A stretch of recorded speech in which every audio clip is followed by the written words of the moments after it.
সংসার করলে তোমার বাজার করতেই হবে। Please like and follow. Hello everyone, this is Fatema, welcome Fatema blogs.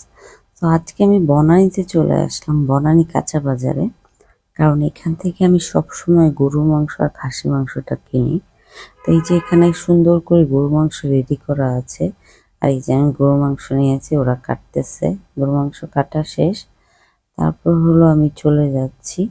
আমার আজকে হলো কিছু ফ্রুটসও দরকার আছে, তো পিচ্চিদের জন্য কিছু ফ্রুটস নিতে হবে।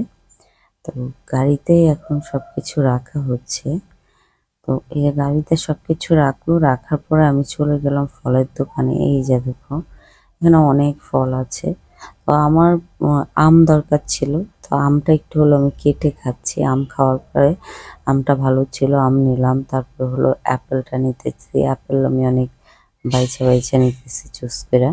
তো ওর সাথে কথা বলতেছি আর নিতেছি, ও আমার হেল্প করতেছে।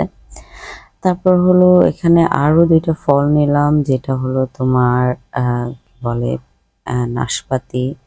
এগুলো নেওয়ার পরে হলো আমি চলে গেলাম স্বপ্নতে। স্বপ্নতে আমার কিছু জিনিস দরকার ছিল, যেমন ইয়োগার্ট দরকার ছিল। ইয়োগার্ট আমি অনেক খাই, সেই জন্য ইয়োগার্টটা দরকার ছিল। তারপর হলো জায়ানের জন্য একটা হলো তোমার এই যে দরকার ছিল মুরগির। তো এটা নিয়ে নিলাম, নিয়ে এই যে বিল করা কমপ্লিট। এখন আমি বাসায় চলে যাব। Thank you so much for watching my video.